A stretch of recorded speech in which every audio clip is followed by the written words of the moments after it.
Alors Louis, tout simplement, est-ce que tu peux te présenter? Oui, bonjour, je m'appelle Louis Burton, je suis né le 4 juin 1985, ce qui m'amène gentiment vers 40 ans, et j'habite à Saint-Malo, et je vais participer à mon quatrième Vendée Globe. J'ai démarré en course au large en 2010 avec la Route du Rhum, et déjà à l'époque avec mon partenaire Bureau Vallée. J'ai deux enfants de 11 et 12 ans, et je suis marié depuis quelques années maintenant. Est-ce que tu peux nous raconter rapidement, succinctement, comment tu es arrivé à la course au large, qui était un peu loin au départ?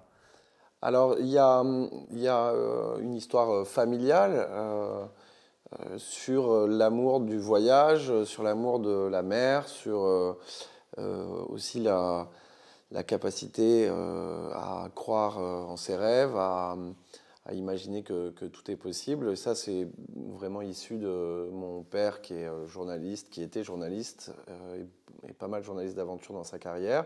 Ma mère qui, elle, était plutôt dans la communication, mais dans le monde de l'aviation.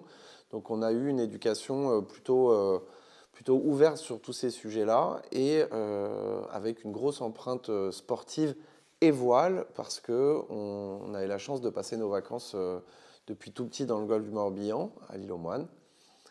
Et puis rapidement de pouvoir faire du bateau en école de voile et des petites régates avec mon grand frère Nelson qui est de mon aîné 17 mois, avec qui on a toujours formé un duo et qui nous a donné la passion du bateau. Voilà, et puis après j'ai grandi pas exactement à Paris mais dans la forêt de Rambouillet. Donc en fait Paris c'était quelque chose de totalement étranger jusqu'à l'adolescence, jusqu'au lycée. Euh, et on a tellement aimé la voile qu'on allait naviguer dès qu'on pouvait à Saint-Quentin-en-Yvelines, au lac d'Aiguzon dans le Berry, au lac de Vassivière, et puis évidemment sur la côte bretonne dès qu'on pouvait. Donc voilà, et c'est vraiment un amour, une passion de la course en bateau qui m'a amené, dès que ça a été possible, à essayer de trouver des solutions pour aller faire de la course au large. Et alors rapidement, effectivement, tu envisages d'en faire une vie, un métier, je ne sais pas, mais en tout cas une vie, et d'aller vers la course au large. Alors, ça arrive très tardivement, cette croyance ou cette possibilité, parce que pour moi, enfin, et pour mon frère, on regarde les skippers comme un passionné de foot regarde un joueur du PSG ou de la Coupe du Monde. C'est un univers qui nous paraît, qu'on touche du doigt, comme beaucoup de gens qui naviguent comme ça en loisir, mais qui nous paraît inaccessible.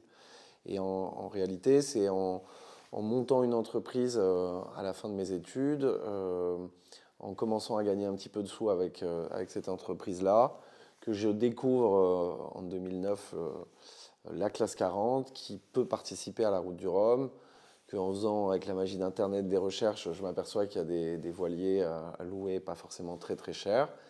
Et donc je décide début 2010 de mettre toutes mes économies pour louer le plus vieux classe 40 qui était à disposition, le moins cher aussi évidemment. Et puis on fait une première course en Méditerranée en équipage que l'on gagne, permet de constituer un petit dossier de presse. Et donc à côté de mes activités professionnelles, j'essaye de trouver des sponsors. Et je m'inscris à la Route du Rhum, je suis accepté, et puis je rencontre Bureau Vallée un mois avant le départ de la Route du Rhum. Et voilà, et l'histoire a commencé comme ça, et elle ne s'est jamais arrêtée depuis. Et à quel moment le Vendée Globe rentre dans ton univers, tant en tant qu'observateur ou que potentiel concurrent? Quand tu es jeune voileux, par exemple, qu'est-ce que tu gardes comme souvenir des premières éditions du Vendée?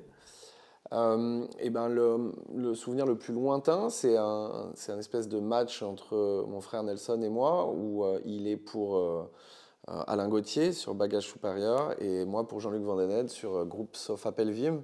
Donc ça, c'est le Vendée 92-93. Et Alain Gauthier gagne et VDH fait second. L'opposition entre les bateaux larges et les bateaux étroits, qui représentait un peu une opposition entre mon frère qui était très visionnaire et moi qui étais plutôt conservateur, même dans tous nos goûts musicaux, de cinéma, etc. J'ai un souvenir après, en 2004, où j'avais acheté un petit voilier de régate qui était à l'état d'épave en Belgique, l'année de mon bac, que l'on a retapé, avec lequel on s'est mis à faire beaucoup de régates. Il était basé à Royan, puisque moi j'ai étudié à Bordeaux. Et pour le départ du Vendée Globe 2004, on est monté de Royan jusqu'au départ au Sable d'Olonne, à 3 sur le bateau, dans des conditions qui étaient mouvementées pour nous. Et on a réussi à se trouver un bout de quai pour dormir à Port-Olona la veille du départ. On s'était fait discret, on nous a laissé là tranquille. Et le lendemain, on est sorti très tôt pour partir avant les bateaux, les IMOCA. Et je me souviens que mon petit moteur monocylindre diesel est tombé en panne et que j'étais là en train de me faire engueuler par tous les bateaux parce que j'avais rien à faire ici. Et on a regardé ce départ-là et voilà. Et je rêvais de ça, mais j'étais plaisancier en train de regarder mon rêve partir, quoi. Et alors, à quel moment, une fois que tu as enclenché le classe 40 et les premières expériences, et je crois que ça vient assez vite, le Vendée rentre dans une perspective probable? Mes activités professionnelles étaient à Paris. Je pars donc faire cette route du Rhum. Et en rentrant de cette route du Rhum, rapidement en allant à l'agence le lendemain de mon arrivée, parce qu'il fallait bosser, c'était une petite boîte, dans le métro, je me suis vraiment demandé ce que je fichais là.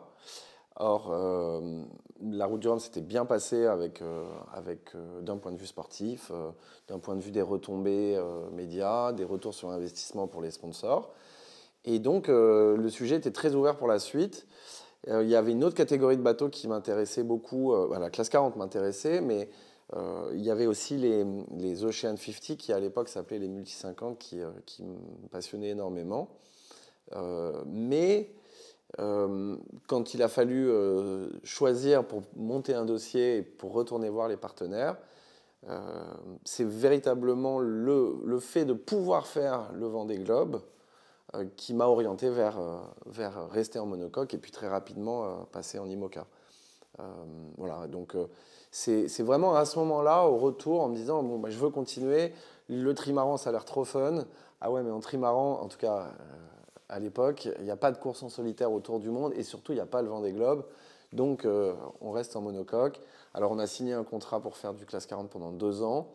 Et puis j'avais envie que ça aille plus vite. Alors il y avait un ancien bateau du Vendée Globe, Delta d'Or, qui était à vendre depuis un moment. La période économique n'était pas simple. On sortait des problèmes de 2008-2009. Et on a pu acheter ce bateau. Et puis on a dit aux partenaires, bah, écoutez, on a acheté finalement un bateau plus gros. Est-ce que vous voulez qu'on le fasse ensemble? Ils ont dit, bah oui, mais cette année, on a déjà engagé les budgets. Donc on a dit, bon, bah, le bateau est prêt à naviguer, on repeint les voiles, on part faire la Jacques Vabre. Et puis on verra après. Et c'est au retour de cette Jacques Vabre, qui s'était bien passé, que j'ai couru avec mon frère Nelson d'ailleurs, qu'on a dîné avec les partenaires du projet et surtout avec Bureau Vallée. Il nous a dit, bah, ok, l'année prochaine c'est le Vendée Globe, c'est parti, tu peux te lancer. Alors raconte-nous cette première expérience 2012-2013, Vendée Globe qui va s'arrêter un peu tôt. Ouais, c'est très particulier, ça va très très vite. En fait, 1 an pour préparer le Vendée Globe. Alors maintenant, c'est plus possible en réalité parce qu'il faut naviguer beaucoup, beaucoup pour avoir une place. Mais à l'époque, c'était encore possible. Donc ça va très vite. On est 1 an, retour de la Jacques Vabre, on est 1 an avant le départ du Vendée Globe. Il y a une course qualificative qui est à l'époque la B2B, qui est un petit peu une sorte de retour à la base. Après ce dîner à Paris avec mes partenaires, la naissance de mon fils, tout ça, ça s'est passé en 3 jours, mon fils Lino. J'ai dîné avec les partenaires le samedi soir, j'ai pris l'avion le dimanche, j'ai atterri à Saint-Barth, d'où partait la course le dimanche soir, et le lendemain matin, c'était le départ de la Transat B2B que j'ai terminé, donc je me suis qualifié, bateau remis en chantier, pas mal de dégâts sur le bateau.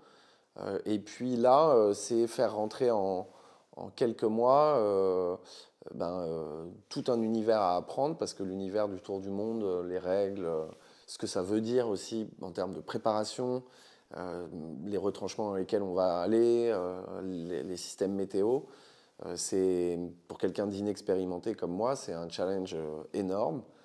Et à côté de ça, on essaye de faire profiter au maximum de l'aura du Vendée Globe aux fans du projet, à nos partenaires. Donc c'est un engagement vraiment colossal de toute l'équipe, du skipper, aussi des partenaires, avec des mois où on ne dort pas, peu. Enfin voilà, on est sur la route, on est dans le chantier, on est en train d'essayer de recruter aussi des personnes pour préparer le bateau. Ce qui m'aidait beaucoup, c'est que je m'étais associé avec Servane Escoffier, qui est devenue mon épouse plus tard. Et elle avait une grande connaissance des projets et une grande connaissance aussi des prestataires qui étaient capables de nous accompagner. Donc voilà, donc on réussit à partir sur le Vendée. La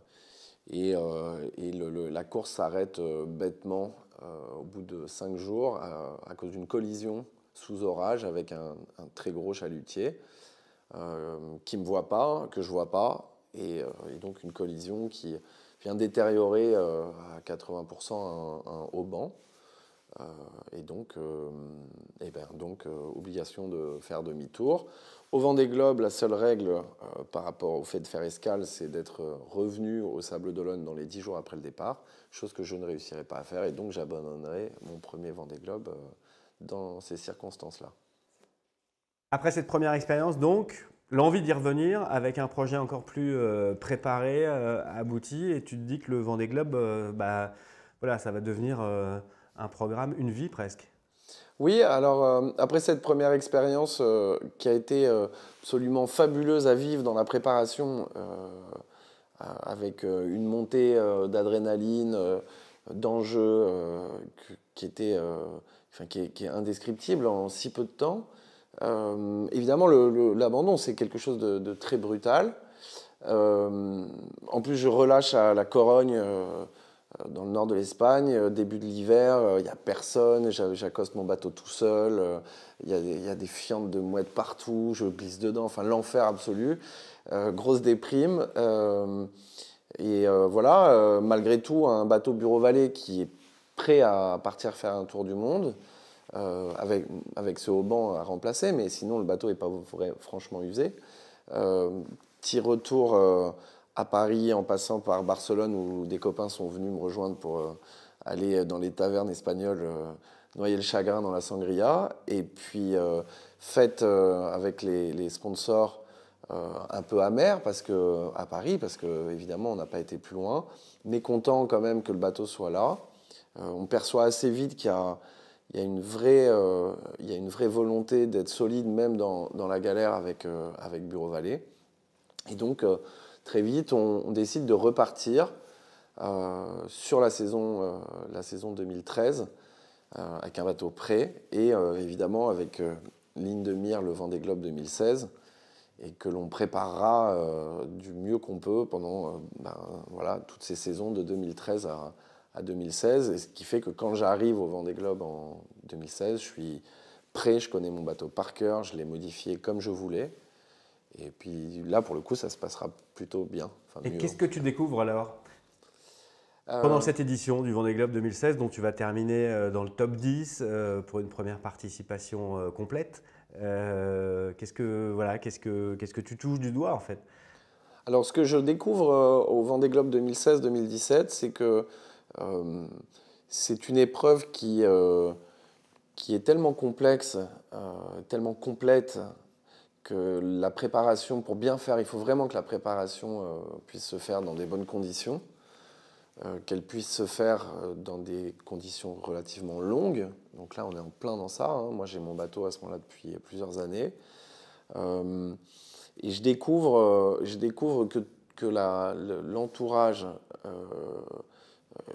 est absolument primordial dans la capacité à partir sur cette course dans des bonnes conditions et réussir à terminer un Vendée Globe. C'est-à-dire que c'est une course en solitaire, mais c'est une course dans laquelle finalement, nous, on est le skipper, c'est un peu un pion, mais aussi à la fois un chef de projet, aussi un commercial, etc. Et que jusqu'au moment du départ, il faut qu'il y ait toute cette équipe-là avec lui pour pouvoir gérer les choses correctement. Et ça, je découvre. Alors évidemment, comme ça s'est bien passé, c'est à l'issue du Vendée Globe 2016-2017 que je dis « Ah ouais, Et donc ça, c'était vraiment important. Et ça, c'est quelque chose qui est absolument essentiel pour la suite.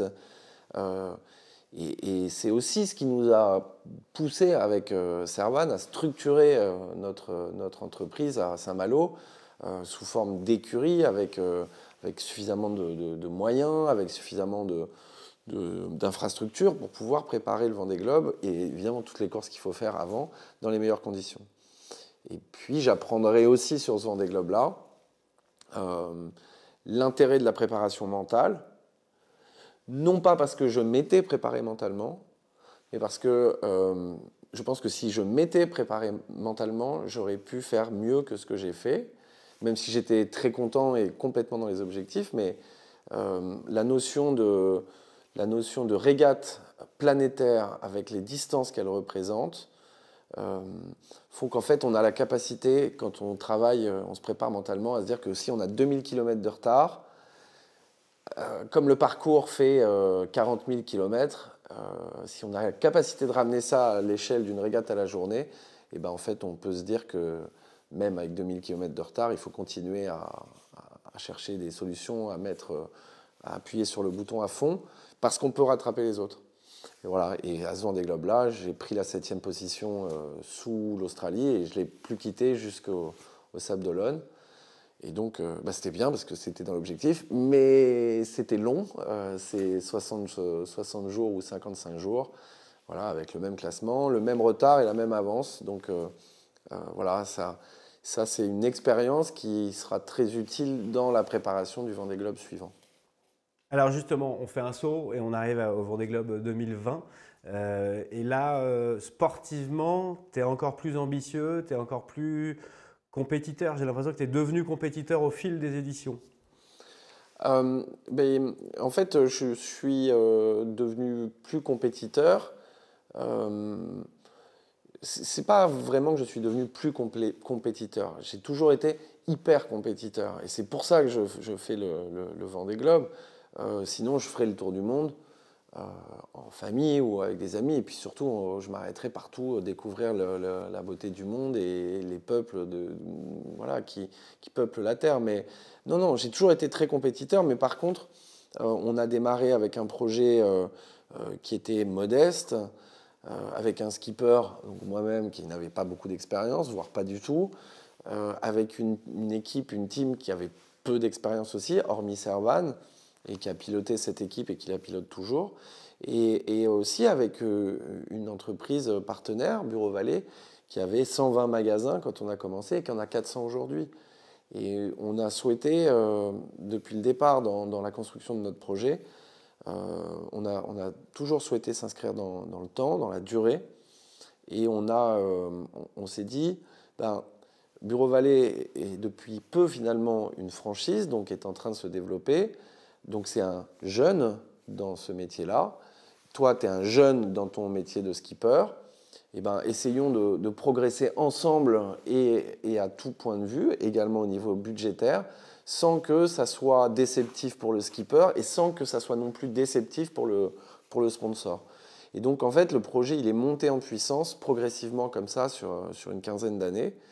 Et ce qui fait qu'aujourd'hui, on n'est pas le projet le plus compétitif au sens budgétaire, etc. Mais on fait quand même partie des projets qui sont compétitifs. Et on avait déjà la volonté, entre le Vendée Globe 2016 et le Vendée Globe 2020, de s'inscrire dans cette voie-là, puisque nous avions fait l'acquisition du bateau d'Armel Leclèche, vainqueur de l'édition 2016-17, avant le départ de l'édition 2016-2017. Il fallait juste espérer que Armel ramène le bateau, et en plus il l'a ramené avec le plus beau palmarès possible. Donc on est monté sur ce bateau-là, avec une passation intéressante. Et après, derrière, on avait un bateau bien né, qui est devenu donc, Bureau Vallée, deuxième du nom. Et on a pu commencer à jouer un peu devant. Et puis ça s'est traduit par une troisième place au Vendée Globe 2020. Alors rentrons un peu dans ce Vendée Globe 2020, parce que c'est une course passionnante, où tu vas être l'un des animateurs de cette course. J'ai un souvenir de ce bord incroyable dans l'arrivée des mers du Sud où voilà, tu allumes vraiment et on te voit visuellement sur la carto remonter les places. Ensuite, tu feras une super remontée. Entre-temps, il y aura eu un peu un épisode en mode Yves Parlier. Tu as été l'un des animateurs de cette édition. Et finalement, une révélation pour le grand public, j'ai l'impression. C'est un Vendée Globe qui a été très suivi parce qu'il y avait le Covid pendant ce temps-là. Et ça a été une révélation et un franchissement de palier aussi pour toi dans les ambitions sportives parce que tu as joué devant. Raconte-moi un peu ce Vendée. Alors, c'est vrai que sur le Vendée Globe 2020, il y a donc toute l'expérience de l'édition précédente et encore celle d'avant. Et sur l'édition précédente, il y a quelque chose qu'on découvre aussi, enfin que moi je découvre aussi, c'est que au Vendée Globe, la course est tellement complète que la performance théorique de la machine n'est pas forcément le facteur prédominant du classement et de la performance du projet.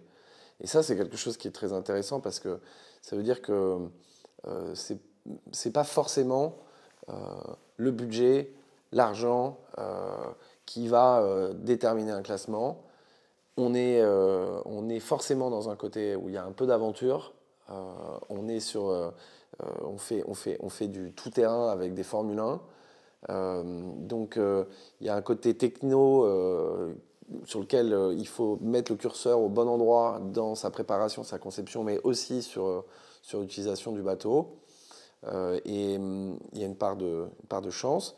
Et sur ce Vendée Globe en 2020, moi je casse très vite une pièce très importante du bateau qui est la cloison centrale. J'avais une pénalité de 5 heures à faire, donc je profite de cette pénalité de 5 heures pour affaler complètement mes voiles, mettre le bateau à plat et réparer correctement cette cloison. Donc je perds du temps, mais je repars avec une cloison qui est bien réparée, bien solide. Et puis la tête de flotte et les derniers bateaux sont partis, ont allumé comme des fous. Et puis en étant un petit peu en retrait, on voit ça commence à déquiller, c'est-à-dire que déquiller, alors c'est pas forcément la bonne expression, mais il commence à y avoir des problèmes techniques. Alex, qui potentiellement pouvait être un grand animateur, Alex Thompson, casse son bateau. Et tout au long de la course, comme ça, les leaders qui avaient les derniers bateaux, etc., je pense à Thomas Ruyant qui casse un foil, Charlie Dalin qui casse un foil. Ça veut dire que même les top budgets ont aussi leur galère, quoi. Et on n'a pas d'arrêt au stand possible. Donc ça veut dire que, à la limite, il vaut mieux casser une cloison que tu vas pouvoir réparer que casser un foil. Ça peut paraître complètement délirant, mais cette notion d'utilisation de la machine et de casse, et forcément un peu de chance et un peu de malchance, ça rentre forcément dedans, rend la course passionnante et particulièrement cette édition 2020 parce que ça rebat les cartes un peu tout au long de la course. On prend tous un grand suée, un grand coup de froid quand Kevin Escoffier casse son bateau. On a tous très très peur. Et on a une météo qui est plutôt favorable à ce que les bateaux de derrière puissent recoller les bateaux de devant. Et donc ça fait une course dingue parce qu'il y a eu, en tout cas à vivre de l'intérieur, parce qu'il y avait potentiellement justement cette possibilité de rester acteur de la course, même si on avait des problèmes, même si on n'était pas forcément le favori. Et voilà, et moi quand je suis parti sur l'édition 2020, je m'étais dit c'est probablement mon dernier Vendée Globe. Et puis quand je suis revenu du Vendée Globe, je me suis dit, non, en fait c'est génial, je veux y retourner parce que ça a été absolument génial à vivre. Il n'y a pas eu une minute où il y a eu de l'ennui. Il y a eu plein de galères, plein de moments où moi j'avais envie de jeter l'éponge avec plein de choses cassées, trop de choses cassées, probablement, en tout cas avec très peu de chances de pouvoir réparer et que ça tienne. Ce qui me conduit à aller m'abriter derrière une île pour pouvoir monter en haut du mât, pour pouvoir à nouveau hisser ma grand voile. en sortant de l'esprit et du mode course. Là, c'est plutôt de la survie. Il faut bien, même si j'abandonne et que je veux rejoindre l'Australie, il faut bien que j'ai une voile pour pouvoir y aller. Et puis finalement, la réparation casse une première fois, j'y retourne, je remonte, ça finit par tenir. Et ça tiendra quasiment jusqu'à l'arrivée, avec un bateau à 100% de son potentiel. Et donc, cette pénalité de 5 heures, cet arrêt sous l'île Macquarie, en fait, ça a été un peu des arrêts au stand qui m'ont permis de repartir à 100% du potentiel à chaque fois, là où les autres ont eu toujours des problèmes qu'ils n'ont pas forcément pu résoudre à 100%, et ce qui a permis de recoller la flotte. Et qu'est-ce que tu gardes du finish qui a été génial quand même, avec une bagarre pour le podium? Je garde l'intensité de la fin du Vendée Globe 2020 un souvenir fabuleux, une énorme frustration et à la fin une prise de conscience que c'est absolument fabuleux d'être arrivé là. Mais je m'explique. Je sais que mon concurrent le plus sérieux, je parle en temps réel, hein, j'avais à cœur, moi, de faire le mieux possible en temps réel. Et puis voilà, après c'est normal que tous les bateaux qui ont été déroutés aient du temps, mais c'était vraiment d'être remonté le long du continent sud-américain, d'avoir été pointé à la première position, de savoir que potentiellement, après le poteau noir et l'équateur, ça allait se jouer à 90% sur un bord où Charlie Dalin avait plus qu'un foil un peu abîmé, un peu atrophié. Je m'étais mis dans la tête, en ayant repris 100% confiance dans mon bateau depuis Macquarie, je m'étais mis dans la tête que je pouvais couper la ligne d'arrivée premier. Et en fait, j'ai eu un incendie dans le poteau noir sur mes batteries qui m'a fait perdre pas mal de temps, qui faisait que j'avais plus qu'une batterie que je gardais pour mon pilote automatique. Donc j'ai récupéré l'eau de pluie dans les riz de ma grand voile pour pouvoir boire. Enfin, c'était un peu en mode aventure, mais bon, ça à la limite.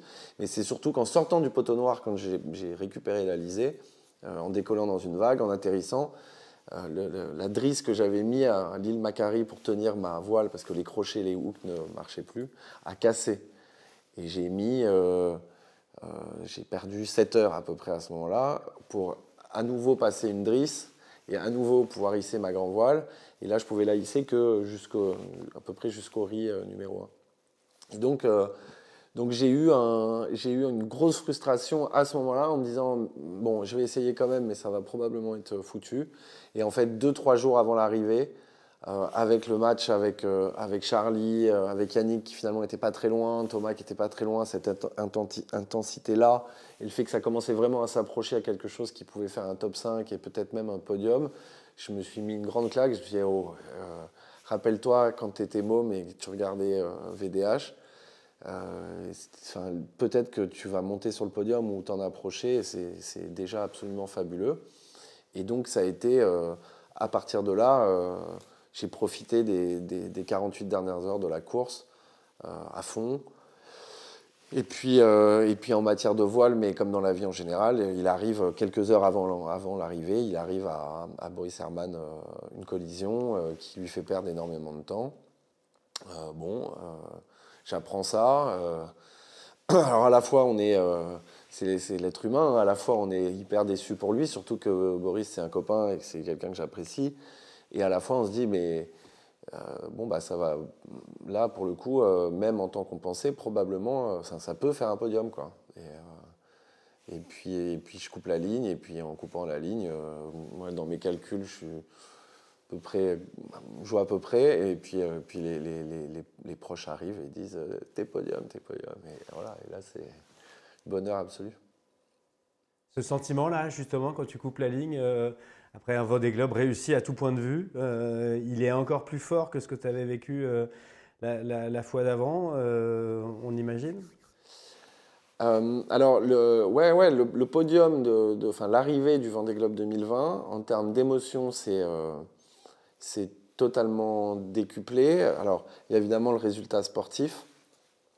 Il y a aussi quand même, encore une fois, plus ça a été dur, plus ça a été compliqué, mais pas que pour soi, hein, mais aussi pour les autres. Et je repense encore au niveau de peur qu'on a pu avoir pour Kevin. Plus l'émotion de se retrouver à terre et retrouver ses proches est forte.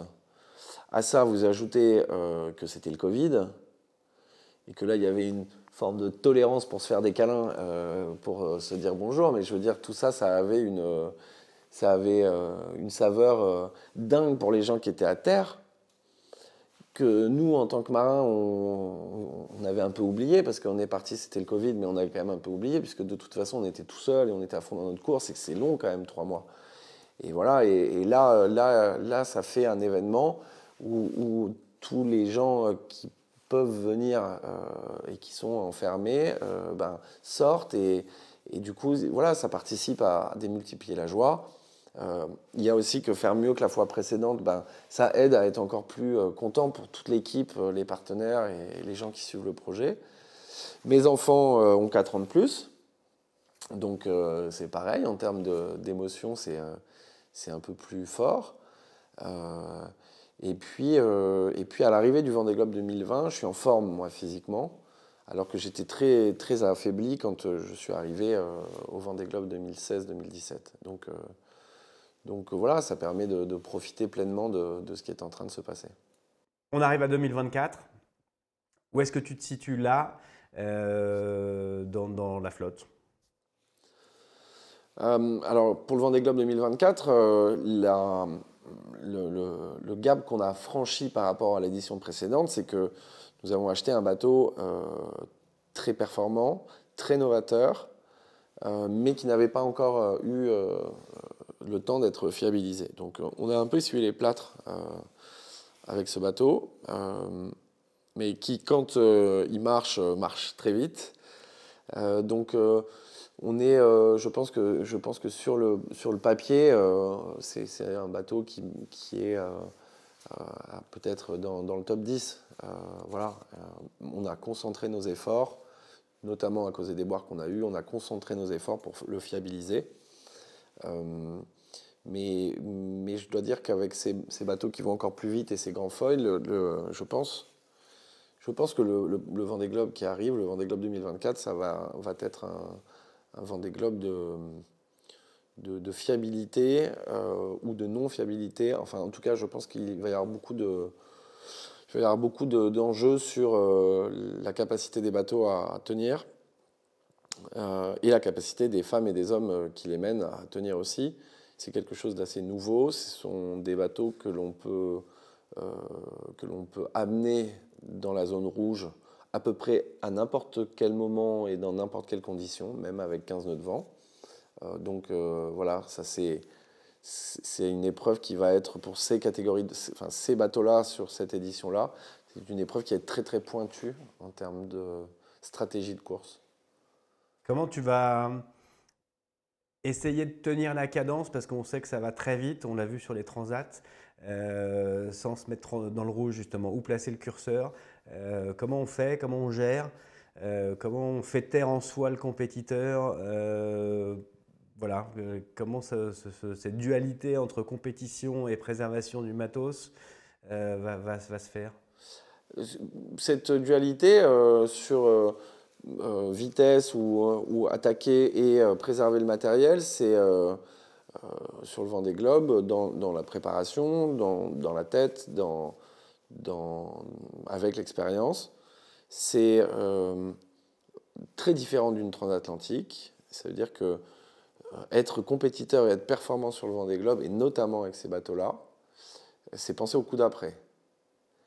Et pour penser au coup d'après, il faut être capable de lever le pied pour pouvoir attaquer quand les conditions le permettront et ne pas se retrouver atrophié ou abîmé ou partiellement performant quand ce sera le moment de dérouler. Donc voilà, c'est un gros travail de lever le pied droit et d'essayer de penser en effet au coup d'après. Et puis après, il y a aussi la météo qui décidera et quel type de choix on fera au milieu de cette météo. Alors, puisque tu parles de météo, justement, explique-nous, pour le profane, ce que c'est le travail météo à bord quand on court un Vendée Globe, euh, le travail de base que vous faites, en quoi ça consiste? Alors au niveau météo, sur le Vendée Globe, il y a d'abord un gros travail de préparation en amont, euh, parce que c'est un peu, enfin c'est comme la vie à terre, c'est-à-dire qu'on sait qu'en France, l'hiver c'est l'hiver, voilà, le vent il va être plutôt comme ça, la pluie elle va être plutôt comme ça, l'été c'est différent, l'automne, le printemps pareil. Bon, bah, quand on part faire le tour du monde, on va dans les deux hémisphères, on traverse trois océans, quatre si on considère que l'océan austral est un océan. Mais dans ces zones traversées, il y a des systèmes météo qui se répètent d'année en année, depuis des centaines d'années. Il y a des observations là-dessus. Et donc on est capable de dire, il y aura un anticyclone qui sera comme ça. Et si l'anticyclone n'est pas comme ça, ben, c'est peut-être parce qu'il y aura un train de dépression qui poussera comme ça.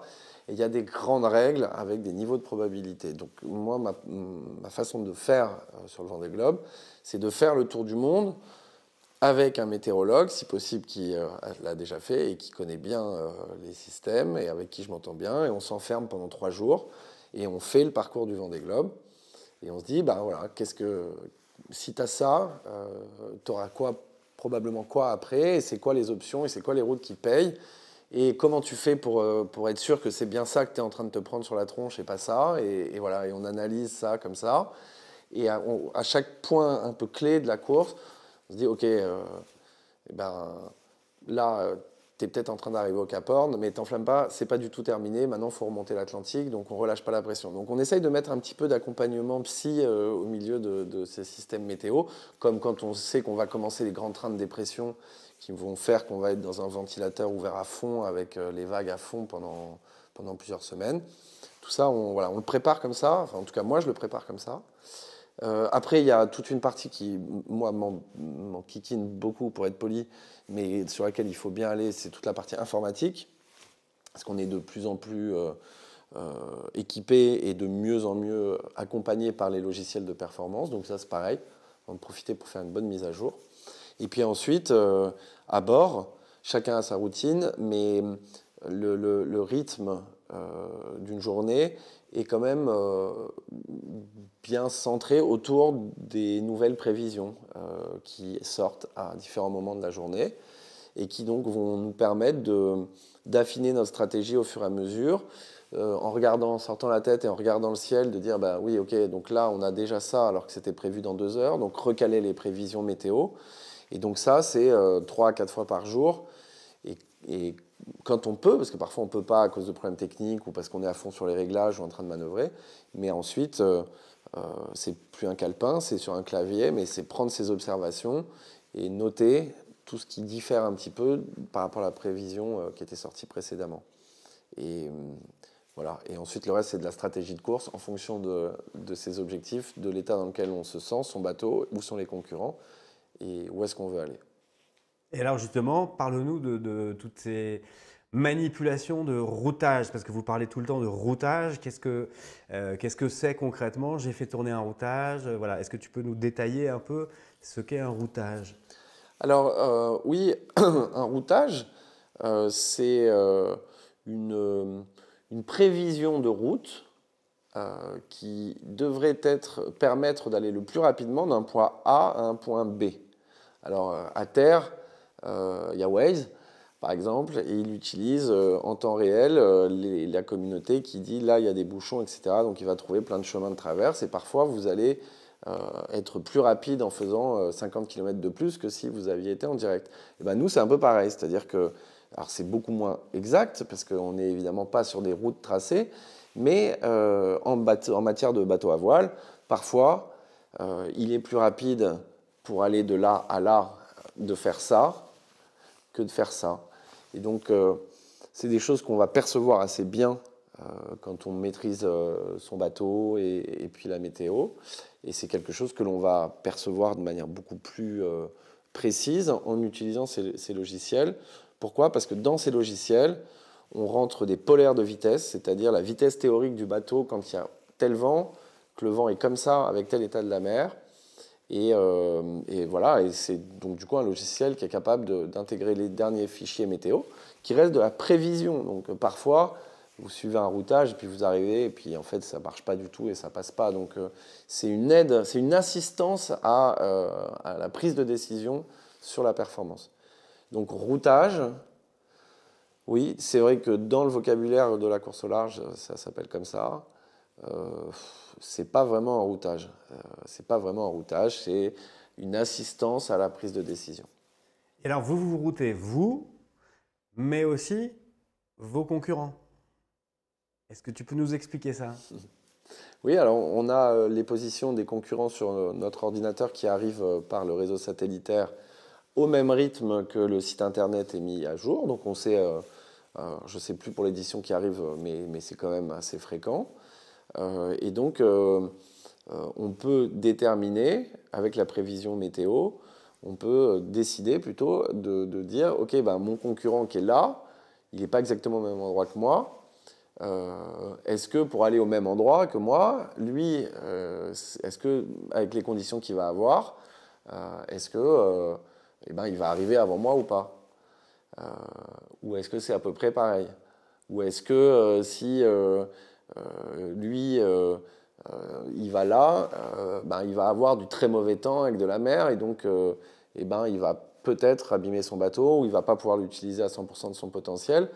Bon, moi, si je vais là, j'arrive peut-être une heure après lui, mais j'ai des conditions beaucoup mieux. Donc, est-ce que ça vaut le coup que j'aille me mettre dans la même baston que lui pour arriver en même temps que lui, mais avec toutes les chances de casser? Ou est-ce qu'il vaut mieux que je sois un peu plus raisonnable? Enfin voilà, bon, c'est le genre de questionnement qu'on peut avoir, en sachant que je pense qu'il ne faut pas trop se préoccuper des autres, en tout cas quand on a une grande course comme ça à faire, parce qu'il peut se passer plein de choses, parce qu'il n'y a pas que la performance théorique, et puis parce que ça peut rendre couard, ça peut rendre peureux de trop regarder les autres. Et voilà, c'est-à-dire les autres vont là, donc c'est qu'ils ont sans doute raison. Ah ben non, pas forcément. Donc voilà, ça peut empêcher de faire des options, alors il ne faut pas trop regarder les autres, je pense. Justement, ça a été une de tes spécialités, on va dire, dans dans le dernier cycle et dans le dernier Vendée Globe, c'est d'être celui qui est capable d'aller chercher des options que personne ne va chercher. Comment tu l'expliques? Comment tu portes maintenant un peu cette étiquette du gars qui est capable d'attaquer tout seul dans son coin sur un bord qui semble un bord du facteur au départ, mais qui finalement s'avère payant? Comment tu portes oui, cette étiquette? Euh, sur le Vendée Globe 2020, j'avais donc un bateau très fiable et j'avais un bateau qui m'a pas empêché d'avoir des problèmes, mais j'avais un bateau très fiable et j'avais un bateau surtout très polyvalent. Et du coup, quand on tente des options comme ça avec des météos un peu incertaines, c'est bien d'avoir un bateau qui marche correctement à toutes les allures. Donc ça c'est quelque chose qui m'a pas mal engagé vers ces choix d'options-là. Euh, il y avait aussi un côté, bon, bah, j'avais perdu du temps au départ avec la casse de ma cloison, il fallait que je tente des choses, un côté un peu, bon, bah, ok, foutu pour foutu, tentons ce gros truc-là parce que ça va sortir avant tout le monde, potentiellement, ou permettre de rattraper tout le monde. Et puis il y avait un truc, c'est qu'à chaque fois, quand je faisais ces options-là, c'était des options qui m'amenaient vers le sud. Et donc, c'était des options qui me raccourcissaient la route par rapport aux autres. Et donc, il y avait voilà, ce truc de se dire, bon, bah, au pire, si ça ne marche pas hyper bien, bah, je me serais quand même rapproché de la route directe. Et voilà, donc il y avait un mélange de tous ces critères-là. Allez, pour finir, dernière question. Ce serait quoi un Vendée Globe réussi pour toi en 2024? Eh ben, la bonne réponse, c'est un Vendée Globe terminé. La réponse complète, c'est un Vendée Globe terminé sur le podium. Et si possible, sur des marches sur lesquelles j'ai jamais été. Merci beaucoup. Voilà, avec plaisir.